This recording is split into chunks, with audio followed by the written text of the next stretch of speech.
Hey everybody, technical difficulties with that cutoff there. Anyway, we were talking Zach LaVine, and we're going to just jump right back into the Sacramento Kings. Zach LaVine got benched in last night's loss for Dennis Schroeder down the stretch. Talked about Schroeder in the earlier show today. He's probably a late round guy, and that's the best way to evaluate him going forward. But Zach LaVine not playing defense right now. And prior to the technical difficulty, I went all in on LaVine and the lack of defense and the bad habits associated with all those years not playing defense. And now, maybe he can crank it up and give it to you for a little bit. But like for the most part, he's generally disinterested with the little things that get ahead that create good defense. And he got exposed on all of it in this last game, hence why he got benched in a high optics situation against De'Aaron Fox. In a game that, haven't been too many return games for De'Aaron Fox against the Kings. This was a bad optics game, and probably the associated bounce back is coming. But this is all part of the melting pot of stuff that's going to make the Sacramento Kings derail their season. And inside of a derailed season, you start to see players and everybody look out for themselves. And Zach LaVine needs to be healthy and have things going moderately well for him to continue along at a top 60, 70 productivity, which is basically where he's at, minus this stinker here. So LaVine, maybe strike one, if not 1.5 for him in terms of overall risk in Sacramento. Keon Ellis, he started but got just 15 minutes of time.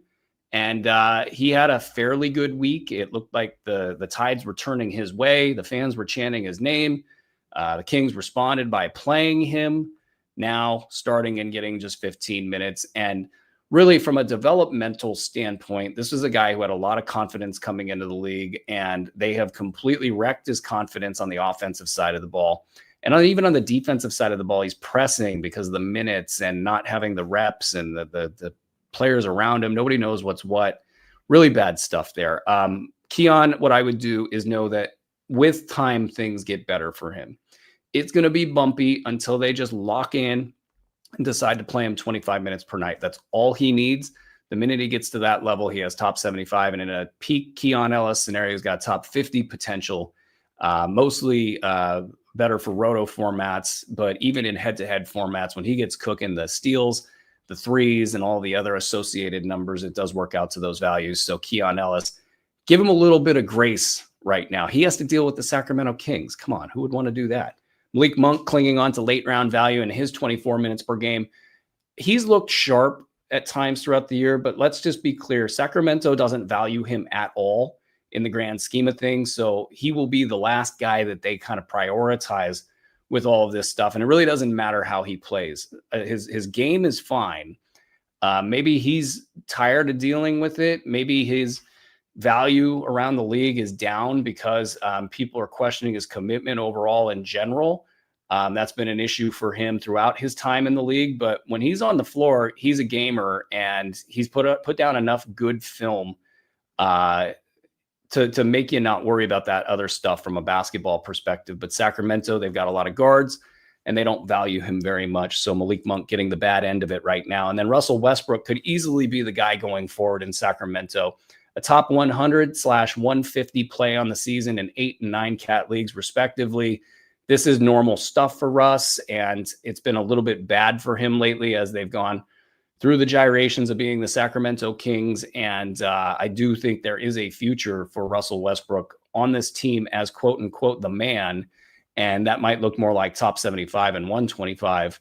And that is really good in an 8-cat situation. So Russell Westbrook, be a little bit patient with him as well. He's probably more answer than problem in Sacramento than the Zach LaVines and the Domantas Sabonises, who can't be traded because their contracts are too big. And defensively, they can't hang. And, oh, by the way, at some point in time, Sacramento, you have to admit you lost that trade. In San Antonio, we'll be watching the Victor Wembanyama injury and seeing if that has anything more than just kind of general rest behind it. Stephon Castle left that game on Sunday with a hip injury, and that's something we'll be monitoring. Dylan Harper still out a few more games, but getting closer with his calf injury. If these three players or even just Castle and Harper are out, it opens everything wide open for De'Aaron Fox. So far, so good on that front. I think the buy low window is closing pretty quick here. I don't think people rate Fox as a top 30 or a top 40 play where I have him rated. I think they think of him as more of a top 50 guy with questions about all of these other players knocking his value down. I think Fox has like 1 or 2 more years that he hasn't shown yet. And then the comfort level between he and Wemby is about to get real dangerous for the rest of the league. And so we'll be tracking that. Luke Cornett had a good game with Wemby out. With Wemby in, they love this pairing. They go to Cornett all the time.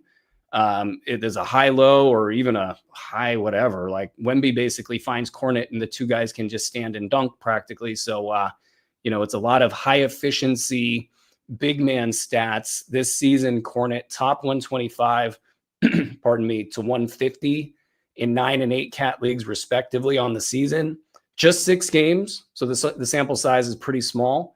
But we've seen Cornett be good in fantasy leagues for, maybe as long as like 6 or 7 years ago. He's been productive, and now he's got a good role, and he's got a good team. And what he does should theoretically be kind of easy and plug and play if he can just stay consistent and stay on the floor. 10 points, 6.5 rebounds, 1.2 blocks, 80% from the field, 0.7 turnovers. You could do worse in a lot of situations. Stephon Castle had been settling in, and we'll have to obviously see what's up with the injury, but I do believe the addition of Fox will take away the turnovers, make his game even more efficient, take down some foul shots, and this will probably be a net neutral for Stephon Castle with Fox coming back. And then if these guys are out, Devin Vassell might have some late round value if these guys are still out and missing time. Let's go ahead to Brooklyn at Washington. This was a mess of a game. Washington, maybe with the pre-tank here. Brooklyn really hungry to get a win. Cam Thomas out a while for the Nets. So it's been Michael Porter Jr. and Nicholas Claxton, and then a big old grab bag of who knows. Porter inside the top 50, playing 12 of 13 games so far, 0 complaints. And this is obviously all season long. You need to be moving Michael Porter because who knows what's going to happen in March and April. And if he burns you, he burns you. This is the by the book play. Get rid of Michael Porter Jr. while you could theoretically get maybe a top 75 player back while enjoying the benefits of his early solid play. Nick Claxton, a little less shaky down the stretch, though he has injury risk. It is the Nets. Probably should give him the same amount of injury risk as I would give Michael Porter Jr., but I think Claxton has a lot more to prove and a lot more levels to his game that he needs to explore. So maybe he's got a little bit more interest in March and April. 33 minutes in this last week per game, 17 points, 7 boards, 5 assists, 3.4 combined defensive stats. Now a top 60 to 70 guy on the season. So Claxton got it going, and that's great because that's what we were looking for is could he be consistent this season? I think Cam Thomas being out has a lot to do with that because he can finally get some offense within the flow of things and be a little bit more versatile out there rather than watching Cam Thomas just chuck.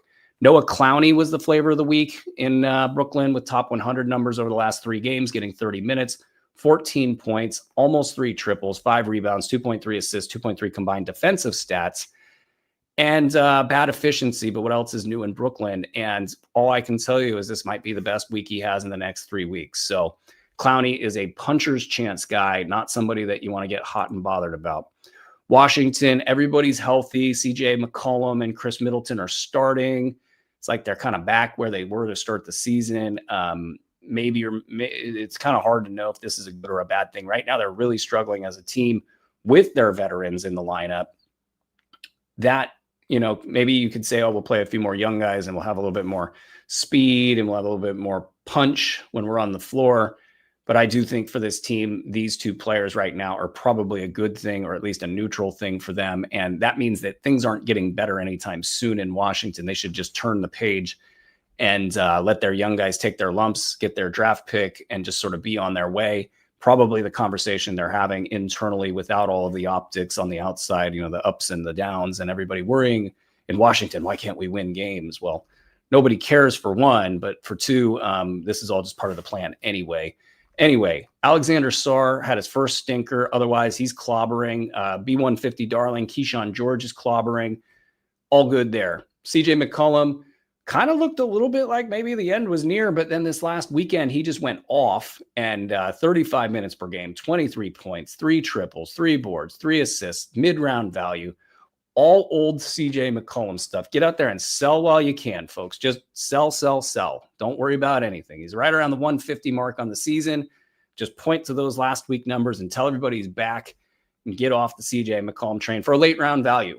You could do that, and it's probably good business.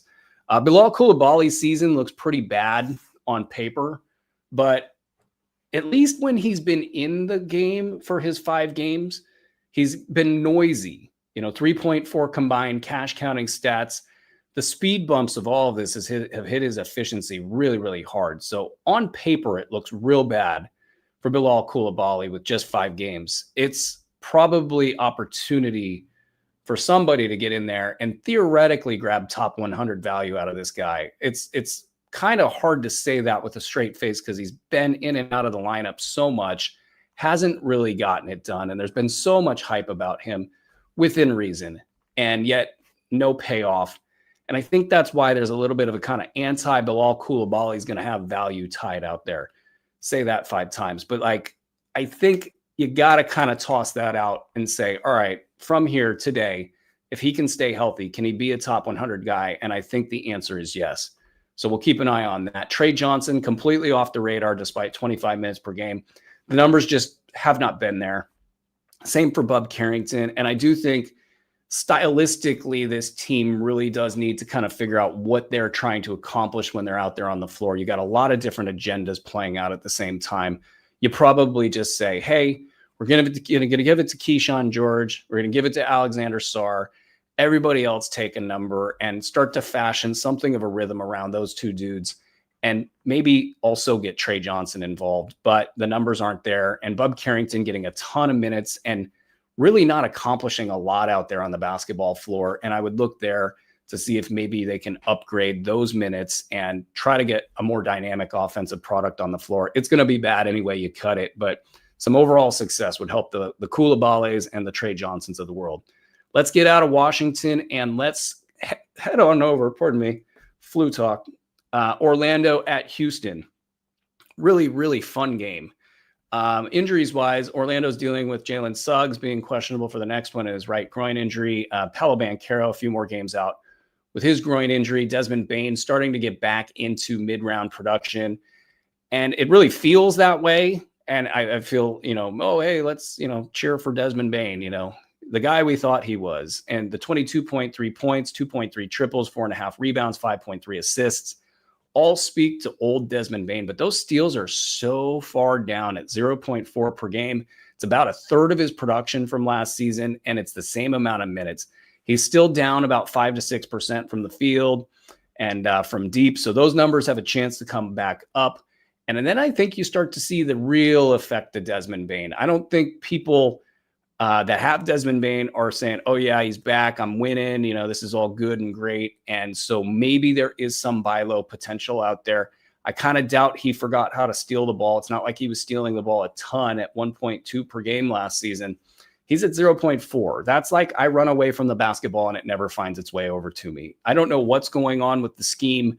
And I don't know from his perspective why he might not be getting as many steals, but these are small sample sizes with a small number in general. These things tend to normalize. So there is still more buy low potential out there for Desmond Bane, even though it might not feel that way if people aren't really plugged in.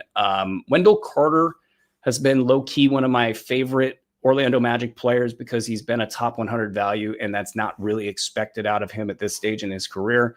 Kind of looking at him, can he be a metronome for this team? Can he get the ball to different people in different spots? Can he do a little bit of split action with Desmond Bane and all the things? I don't know, but he is a cut above the Tristan da Silvas and the Gogas and the Anthony Blacks of the back end of their rotation that just kind of come and go and sit in that 160 to 190 range, never really gaining any real traction, though Tristan da Silva did just come off of a big game, might play well in head-to-head settings where you don't care as much about the defensive numbers and the lack of multi-category production. But overall, those 3 guys have been at least inside the top 200 and worth a look on streaming days or if you're in a pinch.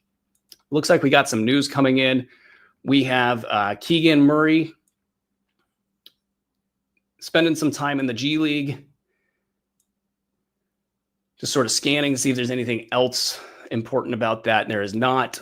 Basically, Keegan Murray has been due for an update for a bit here, and a by-the-book return from his thumb injury would have him back probably next week. The Kings are on a road trip right now, so maybe their plans are to get him back into action when they get back home. I don't have that date in front of me, but 2 to 3 games seems to be the range of time that Keegan Murray will take to become available. And also, they paid him, and also there are some murmurs internally that they want to try to cut him loose. Lord knows the PR move would be to cut him loose. Lord knows the basketball move would be to cut him loose. But it's the Kings, and we just don't know if they can pry the ball from Zach LaVine's cold, dead hands. I doubt it. And I don't think Domantas Sabonis wants to give it up either. And I don't think Russell Westbrook wants to give it up. So this Keegan Murray, could he be good in fantasy leagues? Finally, question just lingers. But he is the only player of his type at his position that can actually do anything of substance. He's at times their top defender, depending on the matchup. And then I do believe they ruined his confidence last season, and he's sort of working his way back from that. So that is unfortunately a demerit for him. Prior to all of that, he was as cold as it gets, shooting from outside and just handling the spotlight as a rookie and a young player in the league. But leave it to the Kings to ruin players. Looks like we got LeBron James, a full participant in today's practice. Availability for tomorrow's game is TBD. I do think that the Lakers will not want to pass up a perfect return stretch for LeBron, play in tomorrow's game, rest a couple days, play in the next one, rest some, and then hit the real ramp the following week right after. This is probably custom built from that moment. We also have Kings hopeful that Keegan Murray could make his season debut this week. Looks like old podcast partner James Ham has that. And then league source confirms the Kings have assigned Keegan Murray to the Stockton Kings. He's been cleared for 5-on-5 contact and plans to join the team in Oklahoma City. So that's the answer to one of my questions. And there's hope he will make the season debut in the back end of the Kings' 10-day road trip. So there is that. James following up the report from Ethos Fantasy NBA, breaking the news on the G League trip for Keegan Murray, unless somebody had it sooner. But I don't think that was the case. Good job. I believe that was Keston Paul digging that news out. Great job, Keston, and why the blurb feed is so valuable for folks. And check out the blurb feed at sportsethos.com. It's free. We've made some updates with that, and you can filter based on all sorts of cool stuff. Buy low, sell high, injuries, big lines, you name it. Our goal to make all of our tools more user-friendly. It's in play, and we continue to do that. So check that out on sportsethos.com. Okay, let's get to the Houston side of that game. Tari Eason is going to be out for a while with a strained oblique. So the guy played every game to start the season, no back-to-backs on that schedule. And then whoops, that's what happens with players that can't stay healthy and they play a lot. And Tari Eason out for a while now. So this is big, and Reed Shepherd has kind of been operating in his own silo, regardless of what's going on with Tari Eason, but it's just yet another mouth to not have to feed. And yet another reason why with Reed Shepherd and them not being able to add talent to the point guard position, and Reed Shepherd just sort of having a free run at this season, why you had to be patient, you had to buy low, you had to do all the things while Reed Shepherd came out slow. And especially in some of these big optics positions where people are like, he can't defend, and look at this here, and he only played 18 minutes there.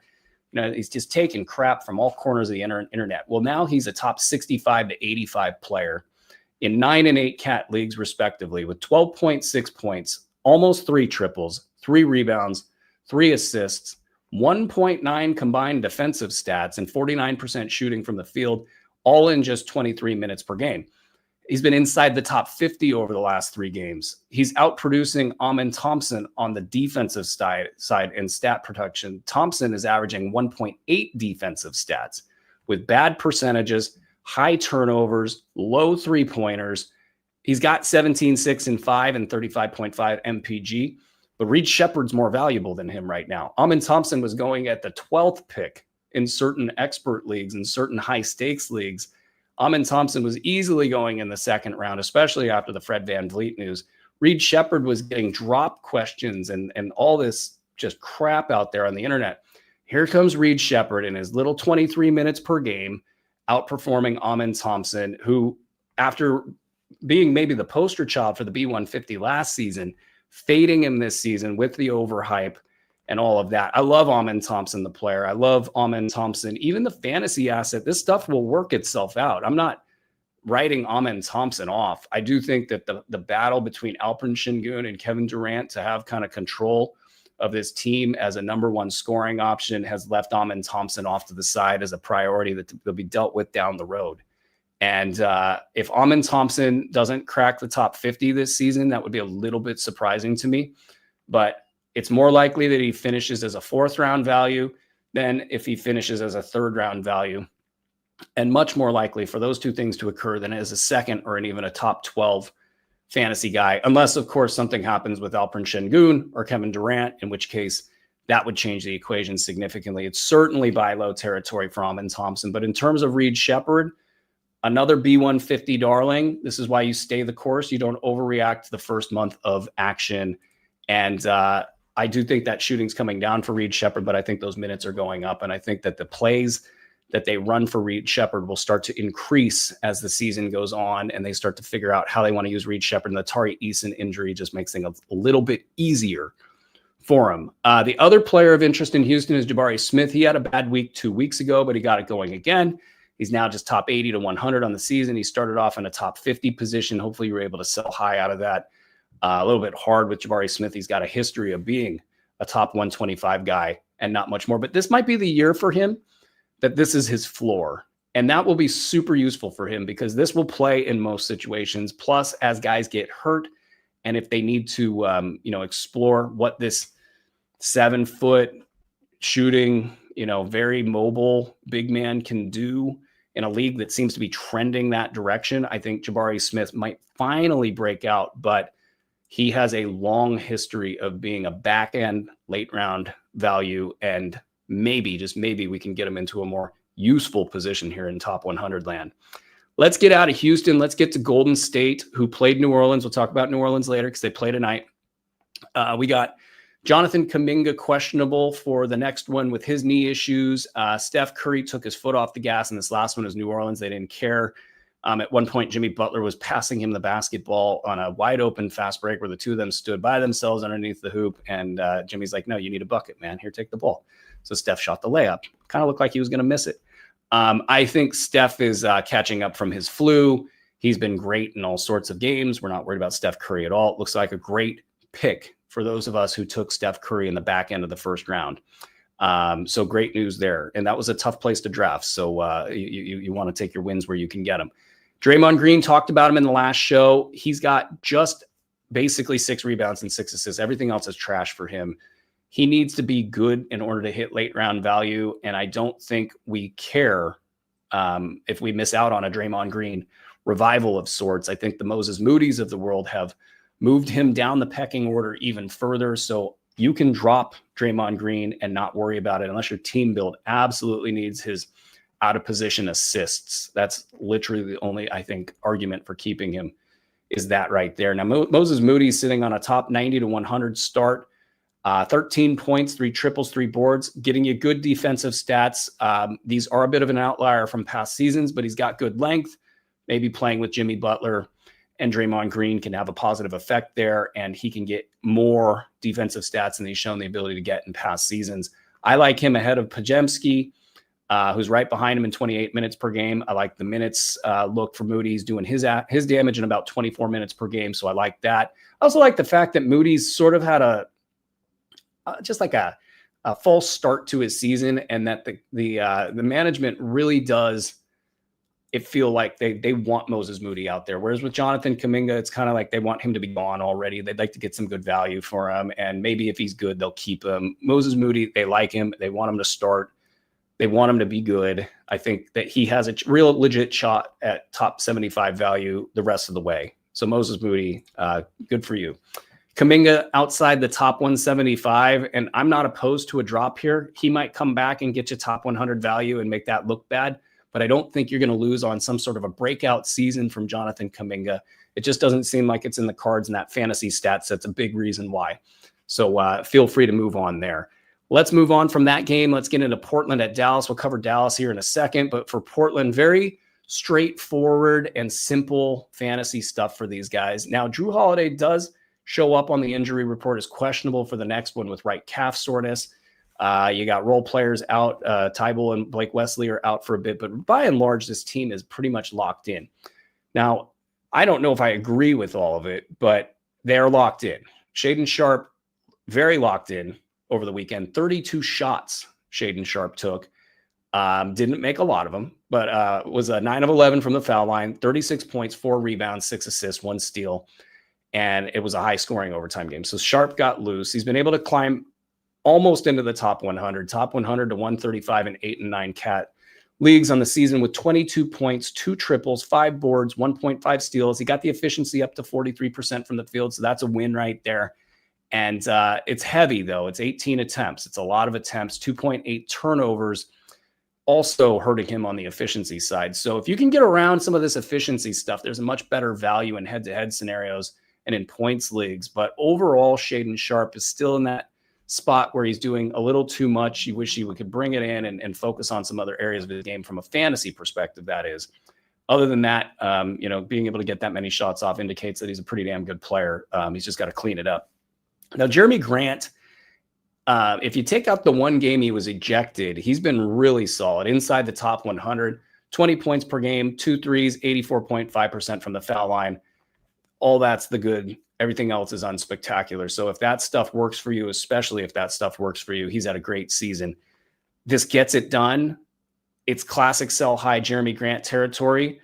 That said, I do think that his role could be consistent all the way through the end of the season. So you might, if you do sell high, miss out on, quote, the last third of the season when most people have gotten accustomed to him not playing that last third of the season. I think he plays this year. Tamani Kamara can't get going, and I kind of wonder how much the knee is hurting him. Just outside of the top 150, just 3.7 cash counting stats. It's not enough to float his other numbers that are below average across the board. You cannot not perform across that many categories and have it not hit. Kamara needs probably one of these other players to take a step back in some way, and he's probably being a little bit passive, but I do wonder if that knee that was hurting him, pardon me, has been hurting his numbers. Pardon me as I indulge in a sip of coffee here. All right, charged up, let's go. Chicago at Utah. Chicago we'll talk about later. Utah, just Taylor Hendricks for the hamstring injury. Kyle Anderson is questionable. Walker Kessler obviously out for the rest of the season. Lauri Markkanen cruising with a top 10 to 20 start. B150 darling, I guess. It's way too early to know. Keontae George hit the game-winning 3 last night in double overtime. If you're wondering what they're going to shoot at the end of the game, they almost always run this play for Keontae George to rise and fire at the hash. And they figure he's got the athleticism to get the shot off. And he got the shot off and he hit it in this last one. Overall, it's still a great season. He's still in the top 50 to 75 range. He's hit just 38.7% of his field goals in the last 4 games. So this is starting to bring him back a little bit. And it's starting to remind me of certain things with Keontae George that we've always been concerned about, with the efficiency and then overall his impact on teammates. Now, Isaiah Collier's been back, and I've noticed that when Collier got back, that other players that weren't performing are now performing again. And it's a little bit about the ball movement. Keontae is becoming a bit of a ball stopper, and at some point in time, there might be another shoe to drop there. Until then, he's going to be a top 50 to 75 guy, I think, just kind of, going forward. And there's enough to like there for Utah to keep betting into it. But if these other guys, especially Ace Bailey, are not able to produce and get going, it's going to then kind of shift the attention back over to George. Hey, you can't chuck so much. We need to pull you back a little bit. And you might see that manifest in ways like Walter Clayton getting back in the rotation, and maybe Keontae playing closer to 31 and 32 minutes rather than getting the full boat of minutes and the full boat of shots that he's been getting. So just keep an eye out for that right now. Collier, for his part, 5 games, top 150 to 200, so he's not there yet. 11 points, 7.4 assists, good rebounds even, 3.6 rebounds, 60% from the field. The rest of the numbers are garbage. This has been the problem with Collier from the beginning. I'm looking at Collier's performance more for Kyle Filipowski and Ace Bailey, who are sitting on just over a week of late round ball, with Ace Bailey getting foul trouble, disaster stuff going on in Sunday's game. Just 10 minutes of play in that game completely hit his numbers. He had been on a nice little streak there with numbers better than just late round ball. Kyle Filipowski has been Mr. Late Round Ball lately, and that actually has been great because that's what got him to the top 50 stuff last season. I just needed to see that little bit of a pulse, and then Lauri Markkanen goes down, Yusuf Nurkic goes down, and Kyle Filipowski continues to improve and get some of that timing and athleticism going and back into the old mix where he made Utah, the other players around them, though they weren't that good, better, and everything was cooking in Utah for Kyle Filipowski. I think we're getting closer to that. So I'm inclined to hold. I'm also inclined to add. I'm also inclined to buy low on Kyle Filipowski, and Ace Bailey, of course, will be a priority. I think the stat sets, got different issues than what Filipowski's got. They probably, if I had to say, Filipowski's got a better stat set than right now. So I'm more excited about Filipowski than I am Bailey. And then, of course, Yusuf Nurkic got his 38 minutes in this big game. 5 points, 14 boards, 5 assists, 3 steals, 1 block. I'm just saying, watch out for 38 minutes for Yusuf Nurkic is an injury waiting to happen. So with respect to the last two guys, Filipowski and Bailey, you got that cooking for you. Nurk gets a good game under his belt. You rate him as a late round value, and you hope that the wheels don't fall off. And that's all you rate him as, not a bit more. Okay. Atlanta at Phoenix, another fun game. Kristaps Porzingis questionable for the next one with right knee soreness. Zach Reese-Shea had already been struggling with injuries, and he's questionable for the next one after a rough fall. Like, he was on the ground for a while on a big dunk that resulted in a kind of legs kick up and a fall. And so we'll be keeping an eye out for that. Trae Young, probably about a week or two away from an update with his right knee sprain. In the meantime, Jalen Johnson's gone berserk. He's been a top 6 guy over the last week. 35 minutes, 24 points, 2 triples, 12 boards, 9 assists, 2.5 steals, and 60% shooting from the field. Probably will win Eastern Conference Player of the Week, if I had to guess, with the Hawks winning a whole lot. We had a Vit Krejci sighting. I'll basically tell you that I think he's outside the top 150, at least for now, in 21 minutes per game going forward. I think that, you can get your threes from a lot of different sources. You don't got to run out and pick up Vit Krejci, but he has been on the radar and has had mid-round value for weeks at a time in the past. So it could happen. I just don't think you got to run out there and get it. Dyson Daniels, if he's only going to shoot 8 times a game and he's going to pass up open 3-pointers, he will continue to disappoint in the top 80 range. That's where he'll be. He'll be in the top 80 range. You won't be like dead in the water. He's hitting just 46.9% from the field and 62% from the foul line, and has a mere 2.3 steals per game.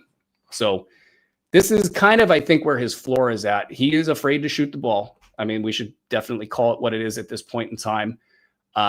This is going to be his new normal until they decide to break him loose. And I do think at some point in time they will decide to break him loose. But this has always been the risk with Dyson Daniels, is that the offensive game is just not there. And it's a little bit sad because last season you really started to see things come together for him.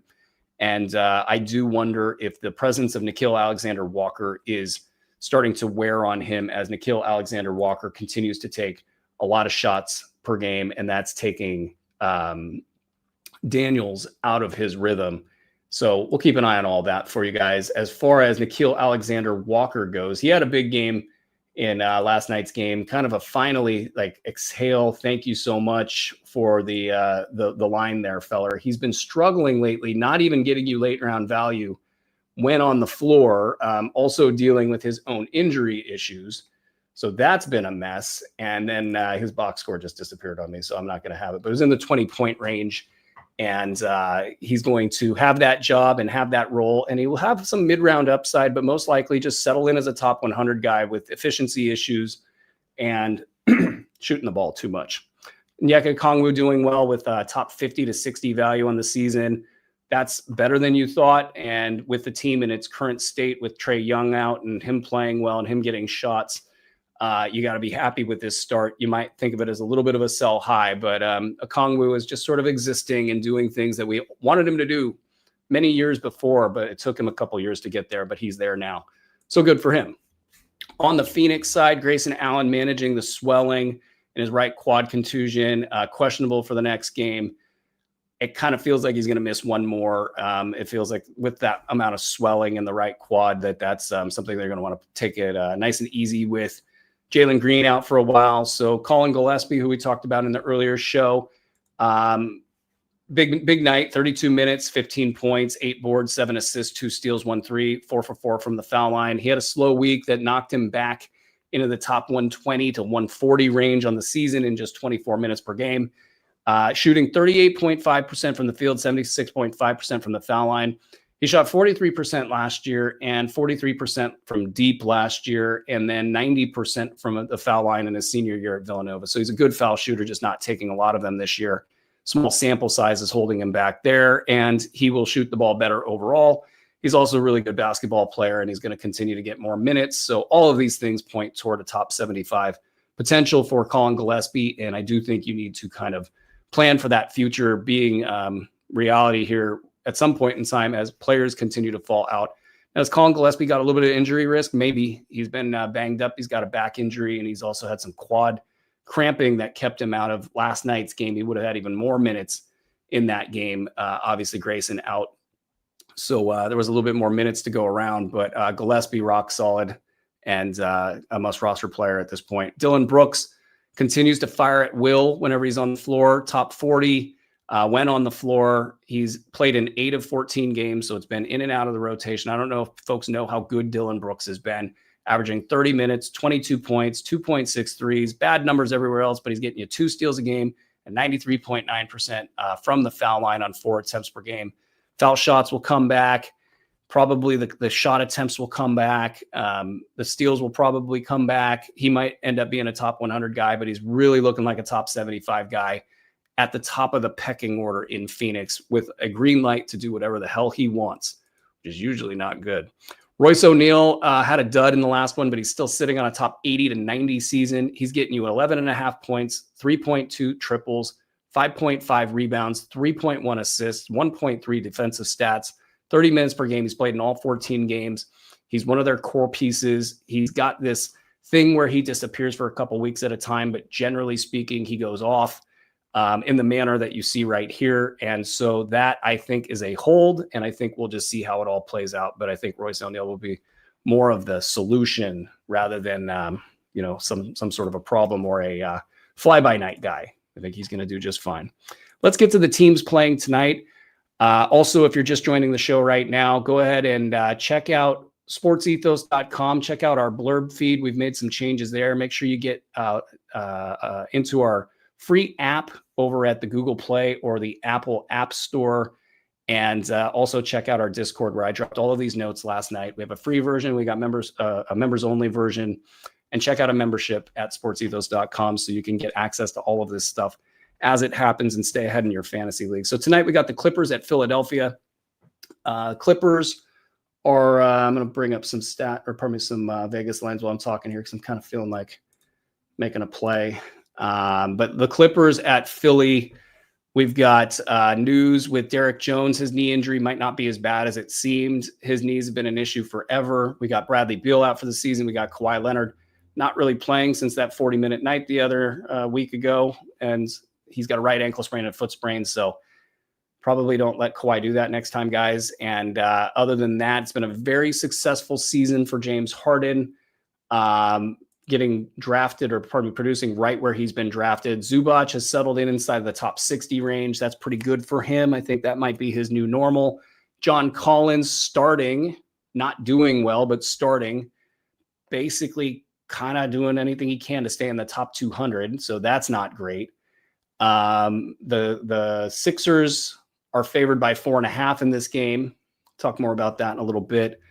Collins, though, I'm very curious if it's going to take like a month for them to figure out how to use him. Like James Harden has a very distinctive style of play. Kawhi Leonard also trending more toward ball hog later in his career. And it's going to take a while for John Collins to be used in the way that John Collins can be good and have versatile stat lines. Right now, it's just nothing. He gets his points and he gets nothing else. So Collins needs to be way more integrated in the game plan for him to be a top 100 play. Can we drop John Collins? I say now is probably not the time to do it. Like, let's see what starting ball looks like for him for like 5 to 10 games, and then consider a drop. Because if this team starts facing attrition, if this team needs another wrinkle, which at whatever they're 4 and whatever, like they are, what are the Clippers at? They are at 4 and 9. They need to find something else, because what's going on right now is not working for them. Now, Bogdan Bogdanovic has been doing well lately, and it's been a nice little return for him. He's had top 100 numbers over the last 3 games.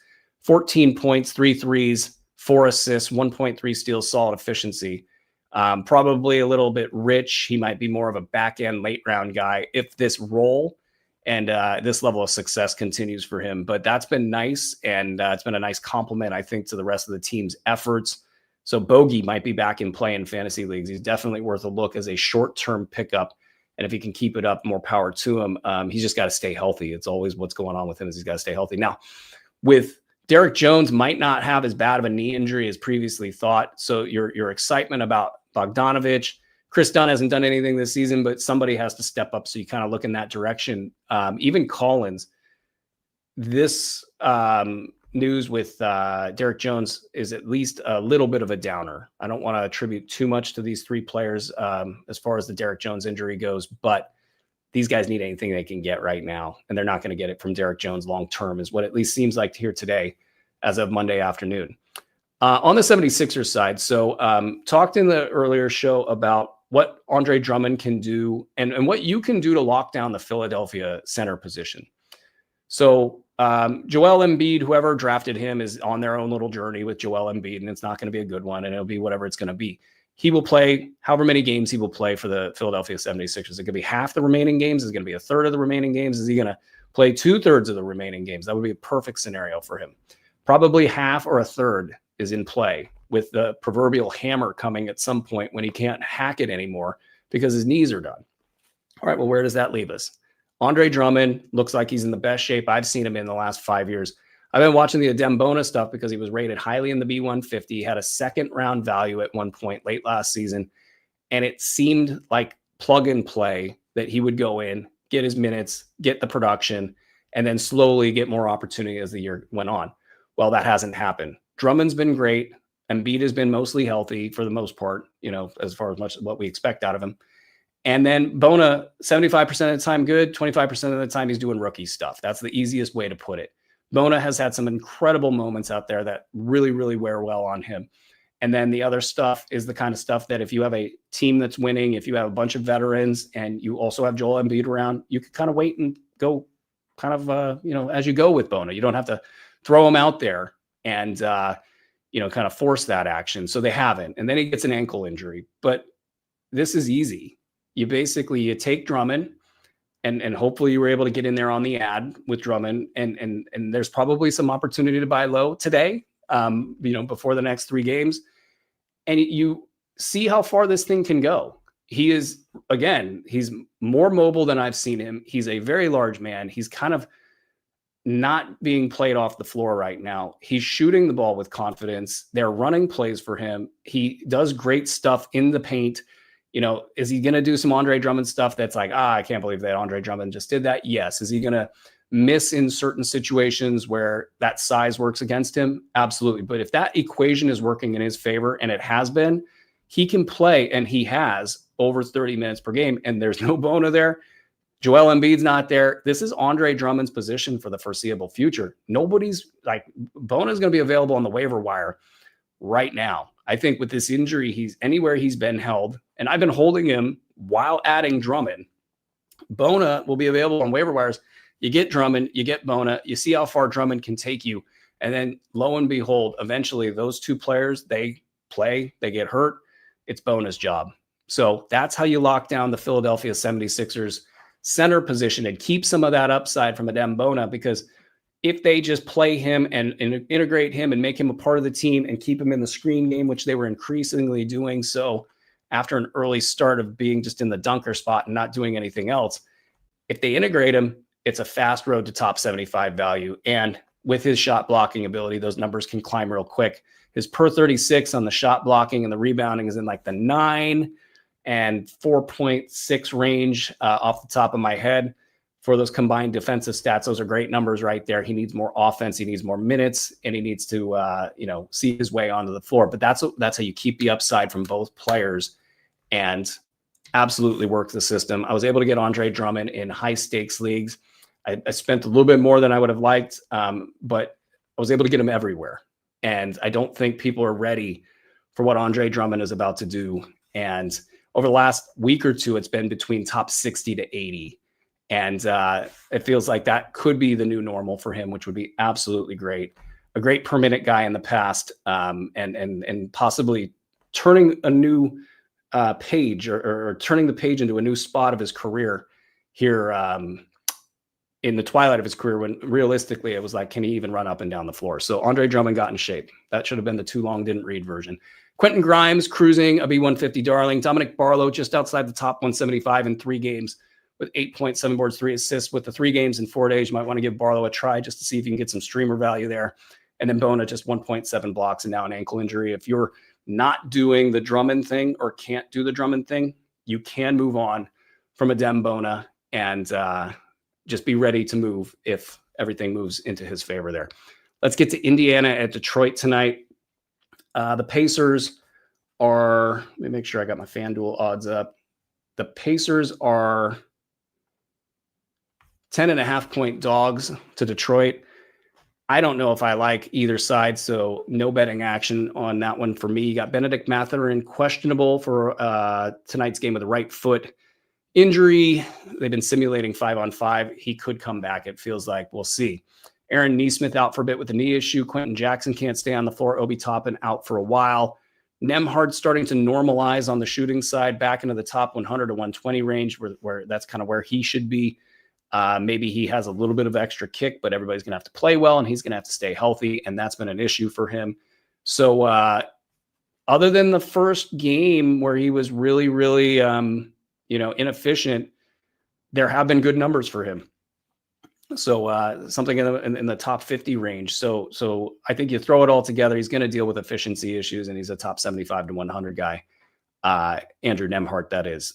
The Aaron Nesmith loss really, I think, hurts them more than we want to give them credit for, or give it credit for. So I'm a lot concerned about this team. TJ McConnell returning hasn't been like a big spark plug. The Benedict Mathurin thing is probably the last hope for this team, and nobody's been hit harder than Pascal Siakam, unless you don't care at all about percentages, in which case you're like, oh, he's having a really good year. 25 points, 2 triples, 7 boards, 5 assists, 1.5 combined defensive stats.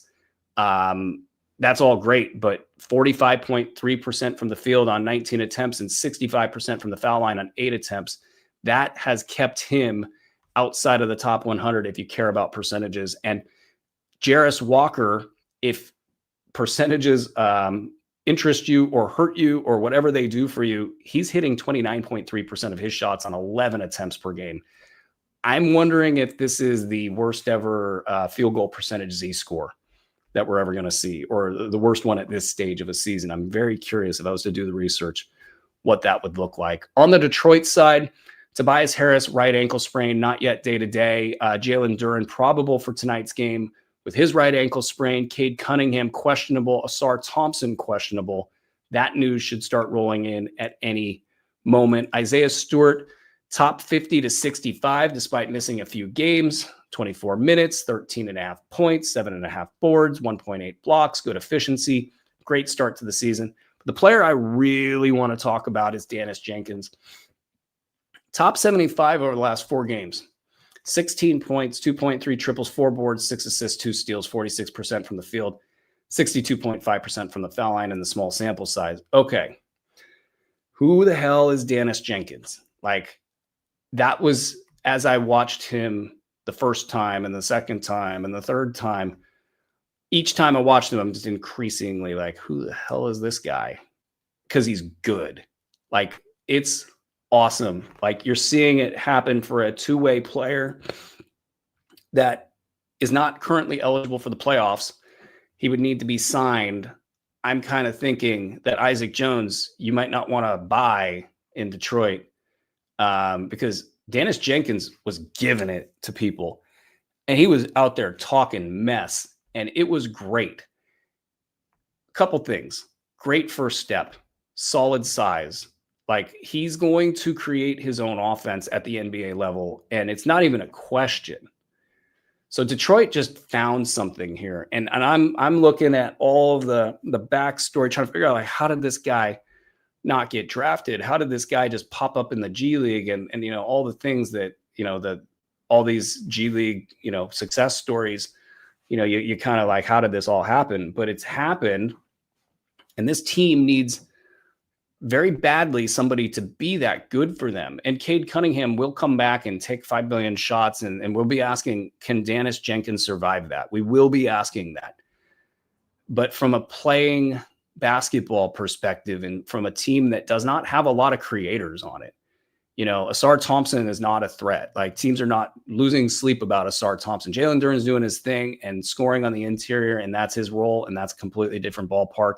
But you don't go to Jalen Duren and say, Jalen Duren, create a 2-on-1, for me. Dennis Jenkins can do that without any, he doesn't need a screen. He's got that first step and size advantage with the associated offensive skills, and he looks like he's a competitor out there. So we'll find out what they're going to do with him. I think, I made a couple big bids to just make sure I locked in at least a sum of this. I have a lot of guards on all my teams, so I don't have to go big on any guards at any point in time. And I still yet wanted to have a piece of this, and we shall see. But you got the stamp of approval from me right here. Ron Holland made me look bad last week, but I think he'll have better days ahead. But the low roll and the good but not great stat set definitely hold him back. And I think he's a 14-16 team speculative ad / streamer for the time being until he can get his footing again. Let's get to Milwaukee at Cleveland. Giannis is probable for this one. He's missed 2 games this season for rest, so that's not bad. Maybe it feels like more because he's kind of been on the report more. But Giannis probable. Kevin Porter probably an update in the next week or two, so keep an eye out for that. Giannis slid from first-round value to second-round value over the last 4 weeks of the season. So, not too surprising considering roto leagues he really struggles in. But everything that's happened with Giannis, you're happy with. Ryan Rollins, top 100 over the last 2 weeks. Big minutes, big points, 16 points, 2.5 triples, 4 boards, 5 assists. The defensive stats a little low, 1.6 combined, 61.5% from the foul line on low turnover. So it's just kind of like death by paper cut for him. He's not great in rebounds and assists. He's not great in defensive stats. The volume of the different things is not moving the needle for him. And overall, you're going to get a point in time where Kevin Porter comes back. I think the name with Ryan Rollins is possibly bigger than the actual production. I wouldn't break my neck to sell Ryan Rollins high, but with Kevin Porter coming back at some point, it might be the case that there is a gap of about 2 weeks where he's really struggling in the 125 to 150 range, like Ryan Rollins as the player. But some of these stat set deficiencies are one of the reasons we didn't go bigger on him prior to all of this breakout stuff. Okay, Kyle Kuzma not dead. That's cool. Flirting with top 150 value. But let's move it on to the Cleveland side. We got Darius Garland questionable with his return to play management program. Jalen Tyson concussion. It's being called day to day, but I saw a quote out of Cleveland. They didn't know how long he was going to be out. So that concussion might have been bigger. Had not that concussion occurred, he'd be cruising at the top 80 to 100 level that he's at. I'm tempted to tell everybody to just hold outright with Jalen Tyson. This concussion thing's annoying. He's kind of got a body of work that's not, so voluminous, but in this current role, he's pretty locked in. So I would be finding ways to hold here until we get more information on that concussion. Donovan Mitchell, so far so good. Top 10 production, played in 10 or probably 12 of 14 games. So that's an unqualified success for him so far. Evan Mobley, some buy low value because he's been terrible at the foul line and it's dragging his overall value down. So maybe you can convince somebody of all that. Darius Garland basically probably will be good in about, a month. And when he's not missing games and not inconsistent due to that. And not so much complication in Cleveland. Some good streamers that I mentioned in the show earlier today, Craig Porter Jr. and Sam Merrill. So give that all a look. Charlotte at Toronto. LaMelo Ball is off the injury report. The Brandon Miller update came in today, and it's basically a trip back to, let's see, he's back in the G League, and then he's also getting back to basketball activities. So the G League implies that, and he's probably, if I had to guess, about a week or two out from being back on the basketball floor. So that's good for Brandon Miller, and it's been a bit of a tough luck start to his career, but hopefully he can get back and going. Miles Bridges is cruising. Con Knipples probably sell high time. Really, really, really right now sell high time because Brandon Miller comes back. Con Knipples not going to be producing at a top 75 level as he has so far this season. All sorts of good numbers for him, but he did get the Thunder in this one over the weekend. 27 minutes, 8 points, 4 rebounds, 3 assists, 5 turnovers, 2 blocks, and 2 triples. That's what the Thunder do to a box score. But his numbers on the season, I think you got to sell those while you can. He might not be a late round value when Brandon Miller comes back, though he has shown me more than I was going to give him credit for heading into the season. I don't think teams want to play him off the floor. So I'll reserve judgment on his overall trajectory as a career until we get that question answered, because nobody cares about Charlotte. Ryan Kalkbrenner, not the city, the team. Ryan Kalkbrenner, a top 35 to 40 value per game on the season, playing on 12 of 13 games, basically 10 and 7, 2.3 blocks, 82% from the field. This is like Luke Cornett on steroids here. And then Moussa Diabate right behind him, top 90 to 120. 10 points, 8 boards, 2 combined defensive stats, and not too bad at 70.6% from the foul line. Like, I think maybe he can get a little bit better there, and I do like what I see about out of both these guys. And I think Diabate might have some standalone value after a year of playing full minutes and barely having late round value. In Toronto, no injuries of note. Scotty Barnes producing late first round fantasy value. I think he's both taken a step forward, and I do think there's some small sell high potential here. And with his numbers being a little bit slippery, maybe that's the case for more sell high rather than less sell high. But I think overall, don't overthink this. Just kind of ride this. I would set a floor at top 20 for any deal involving Scotty Barnes, which is great because he was probably more of a third round guy to most of us during draft season. But here we are. Jakob Poeltl's been good. I kind of faded him a little bit. He's making me look bad, which is fine. Go Jakob, 22 points, 9 boards, 1 steal, 1 block in his last game. Right where he normally is in the top 70 to 110 range. And so good on you. Jakob Poeltl would be a consistent center option so far since returning. Emmanuel Quickly, back and forth. And it's going to be like this until they get rid of one scorer there.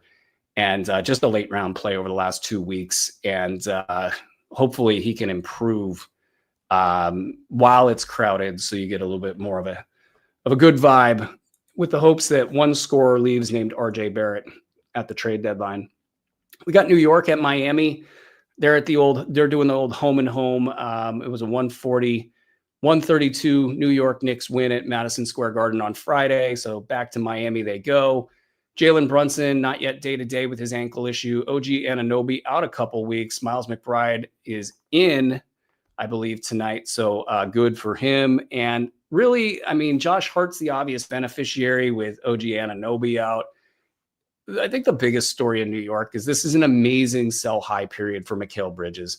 He's right now a top 10 to 25 producer in a 9 or an 8 cat league. He's played in all 12 games. Everything's breaking his way. In fact, if you go and you put Mikal Bridges out on the market, people are going to be like, man, he's kind of got a big ramp here. Everybody's hurt, and it's the Mikal Bridges show. So if you wanted to aim for a top 30 or a top 50 in 8 cat leagues player, you got a great shot at doing that. And imagine at the beginning of the year, you could say that you were going to offload Mikal Bridges for a top 30 guy in a 9-cat league or a top 50 guy in an 8-cat league. You'd be like, okay, cool. I'll do that. And you could probably even maybe do a little bit better, but let's start at 30 and 50 and then send me your deals and send me what you got done. Because when those guys come back and Mikal Bridges, those numbers kind of seep back into normal career norms, like you're going to wish you had done that. And I'm a Mikal Bridges guy. This is just a little too rich for my blood. On the Miami side, Bam Adebayo is out. Khalil Ware is surging, top 50 to 70 with Adebayo out. No surprise there. Norm Powell, top 20, just 3 games rest, really nothing in his way. Clearly a sell high, but right now he's got a big long ramp that he can just enjoy top 50 production for quite a while. Huge win for people who took the splash or jumped in and went for Norm Powell. I can't say enough about it. He's just got injury risk, and Miami may theoretically change the way that they do business at some point in time during the year if things aren't going well. But right now it's Norm's show, and that's good for him. Andrew Wiggins and Jaime Jaquez, they're rolling around the top 80. That's why it makes the Norm Powell stuff so solid, is these two guys can just do what they're doing. They're already doing it. You're not expecting them to do any more. Davion Mitchell, you're not expecting him to do anymore. Nikola Jovic, it doesn't matter kind of what he does. Norm Powell is just going to sit there and produce at minimum in the top 50 range going forward. So good for Norm. Dallas at Minnesota, you got another report with Anthony Davis out for 7 to 10 days. Gafford now missing time. Lively now missing time. I will be honest, I don't even know the name of the backup center in that's like the 4th center in Dallas. And I'm sure Andre can tell me who that person is, but I'm not buying into them. That nameless, faceless person. I'm not going to do it. And really the question is like Najee Marshall. No, it's not Dwight Powell. Dwight Powell's not going to play. I mean, he might play, but Dwight Powell doesn't produce. It's not 2015 or 2019 or whenever it was that Dwight Powell was somewhat moderately productive. There was a year that Dwight Powell hit like 40% of his 3-point shots, and he was moderately productive in fantasy leagues. It was like 56% of his 3-point shots. He was crushing it on that 1 or 2 attempts per game. That was awesome. But really, we're looking at Max Christie. We are looking at Najee Marshall is really the guy. Max Christie's done this. He's a top 70 to 100 guy over the last 4 games with 32 minutes, and he's got, kind of across the board production. We've seen Max Christie do this in the past. However, we've also seen Max Christie slide back out of this and be more of a late round or even fall out of the top 150, even with these big minutes. So while he's good right now, I'm not looking at Max Christie and saying, I want you to be good. I'm looking at Najee Marshall and saying, I want you to be good. Because Najee Marshall has in the past been a top 50 at peak, but top 75 producer as a number 1 scorer for the Dallas Mavericks. And if they're going to just redo this entire thing, he hasn't been good, Marshall. Just 31 minutes. And that's not the problem. It's the 14 points. It's the 1.3 triple, 6.5 boards, 3 assists, 1.3 steals. The efficiency's bad. The numbers aren't there.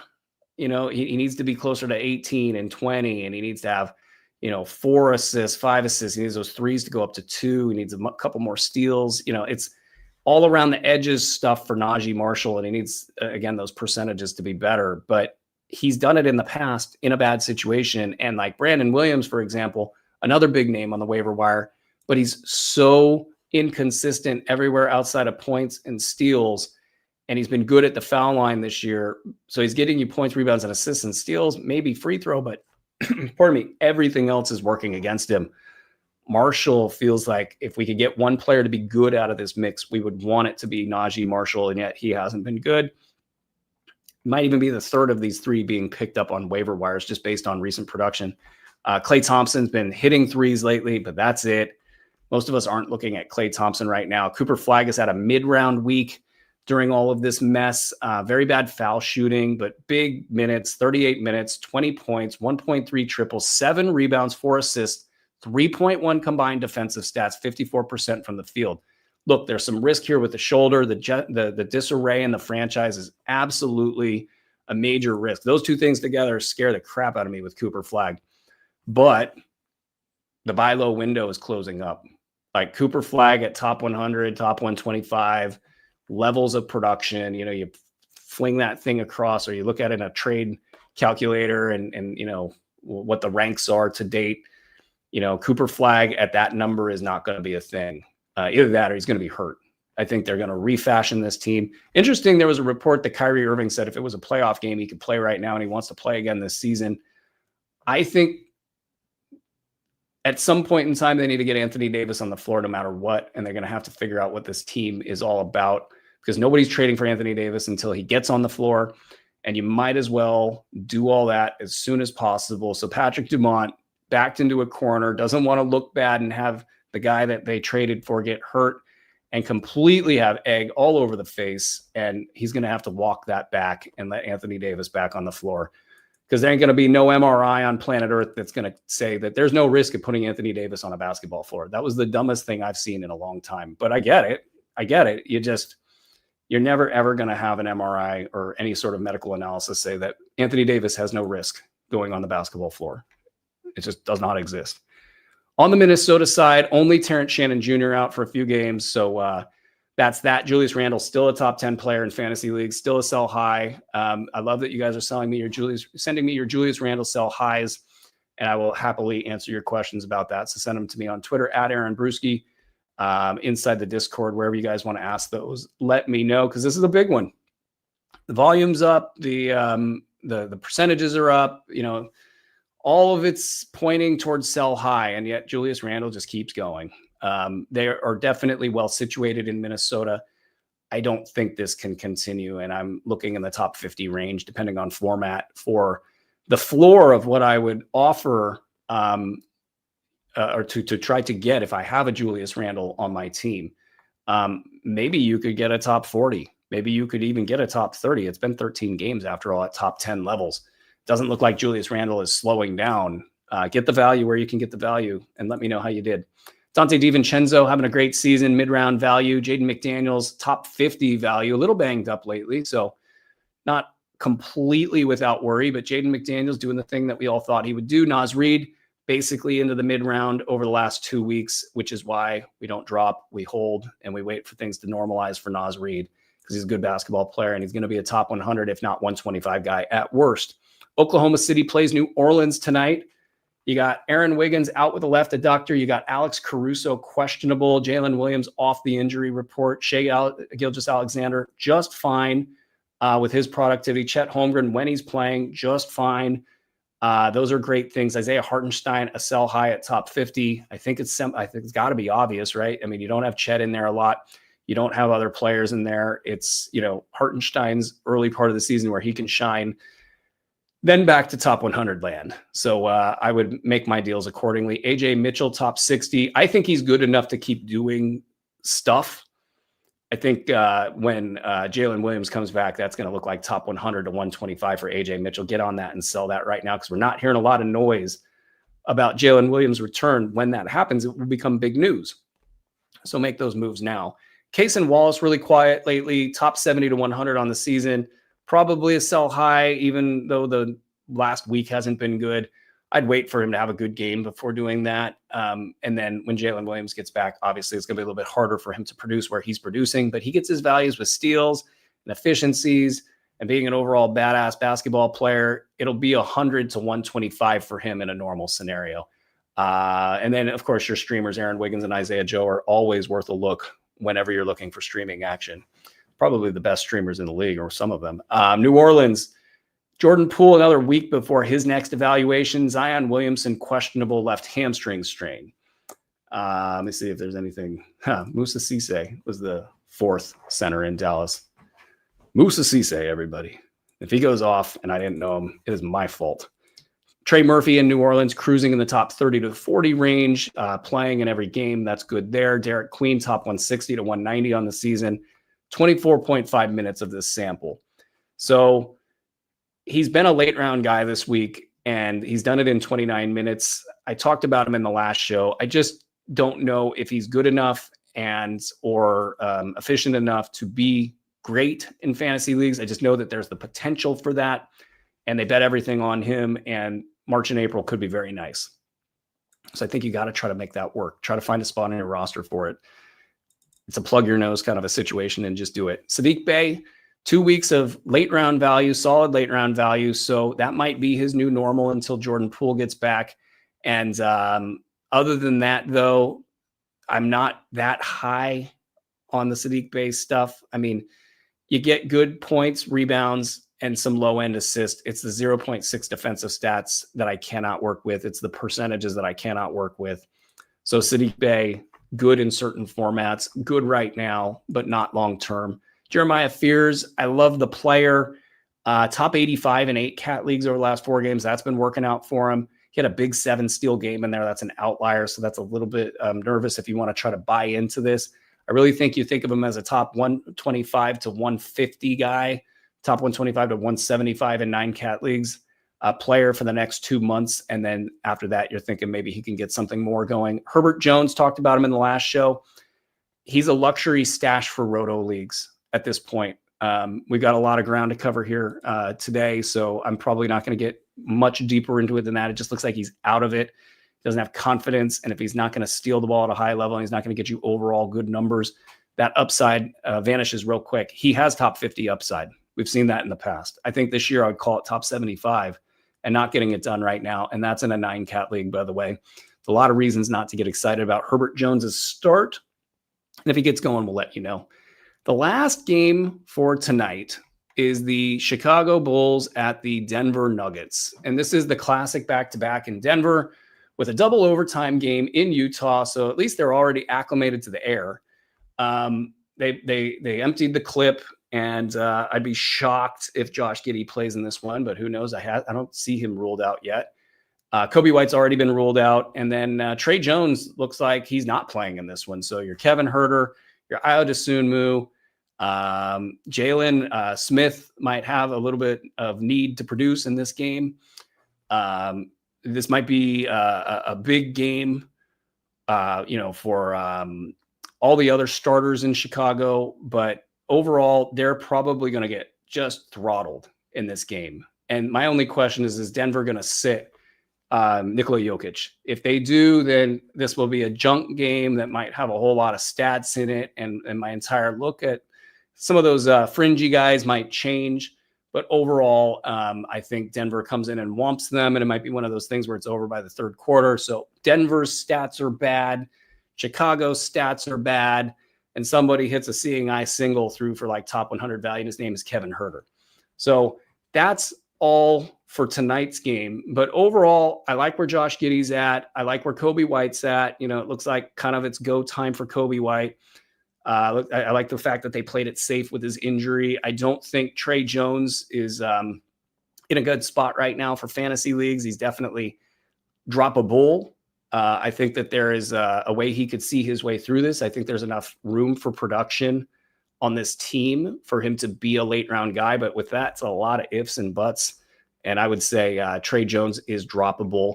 Kevin Huerter is probably droppable. Ayo Dosunmu, if you've been using him, is probably droppable. Modest Bacelis is maybe where we focus our attention here because he might turn the corner really quickly. Like at some point in time, Billy Donovan might just cut him loose. Right now, it hasn't been consistent, and there's been times where he's been benched, and there's times where he doesn't get the rebounds that people want him to get. And, we'll just quickly one day, I think, see Modest Bacelis be really, really good. He's been hanging around the top 40 over the last 3 games, 18 points, 2 triples, 8 boards, 2.4 combined defensive stats, and great efficiency. If there's a buy low moment for Modest Bacelis, it's probably right now. There's a lot of buyer's remorse out there. He's a 5th round pick. Everybody's excited about him, and just top 100, top 125, those kinds of numbers not being in the entire game, all the aforementioned. The minute this dude gets consistent, everybody's going to be just going bonkers over him. And I think right now you can get in there with a top 75 offer, maybe even a top 80, 85, depending on the name. Get in there, try to get Modest Bacelis before these numbers become kind of obvious. And that would be the most important thing going on in Chicago. As for Denver, Jokic probable with a left wrist sprain. Anything involving our big fantasy names, Nikola Jokic or Victor Wembanyama, we're going to obsess over. I want to know what's up with that. I hope that's not bad. Christian Brown out for 6 weeks. Cam Johnson, questionable with his right bicep strain. Maybe there's a sliver of light here for Cam Johnson to be good. I just don't see it. I don't see them performing similar roles. A little bit of crossover there, but really we're looking at guys like Tim Hardaway Jr., Peyton Watson. These are the two players that I think can possibly be late round values while Christian Brown is out. I'm not really looking at Cam Johnson to be that guy. It could be that each of them have an equal chance of being the winner here, but that would be the order. I would probably, if you don't need Peyton Watson's stats, I would go Tim Hardaway Jr. If you don't need Tim Hardaway Jr. stats, I'd go Peyton Watson, and then Cam Johnson would be your kind of classic lottery ticket play. But I really just don't see it happening for him this year in this scenario. Just not enough stats to go around and not enough of his stats to make him valuable. So that's a little boring, but what's not boring is Aaron Gordon, top 40 to 50 on the season, and a long history of being a top 100, top 125, top 150 guy. Aaron Gordon has taken yet another step forward, and it's taken probably about 2 or 3 times watching him play to say, you know what, I really think he's got, quote, it.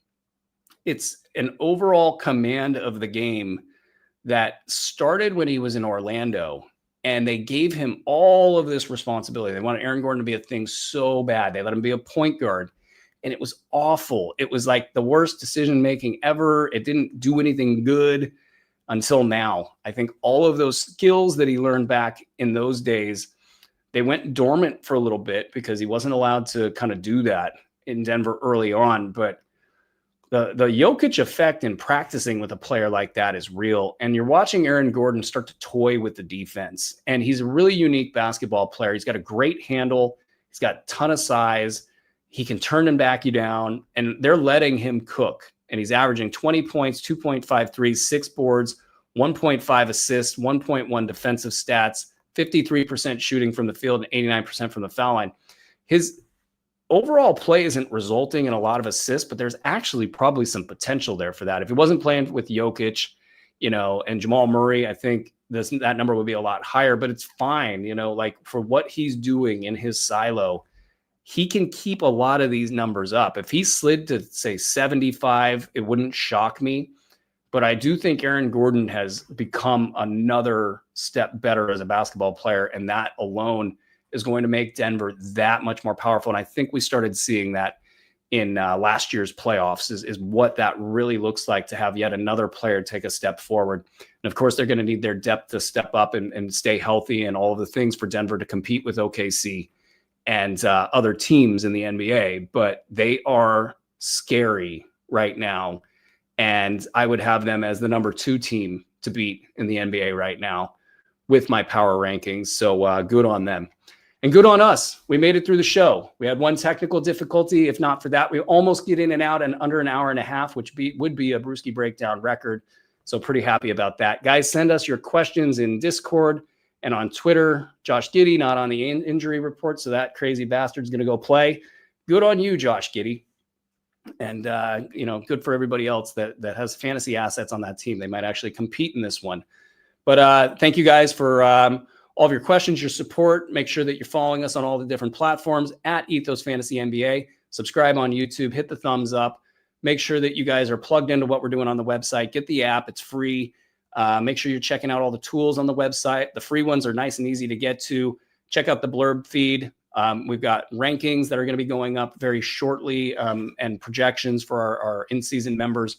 We're just working out a few things with those, and you guys are going to love that. And everything we got going on with the tech team and all the tools we're building, we're going to be releasing those to you guys on a weekly basis, give or take. So that will do it for Fantasy NBA today, the Bruski Breakdown Edition. I'm going to go cough about 5 million times, and then I will see you guys tomorrow for tomorrow's show. Until then, be well.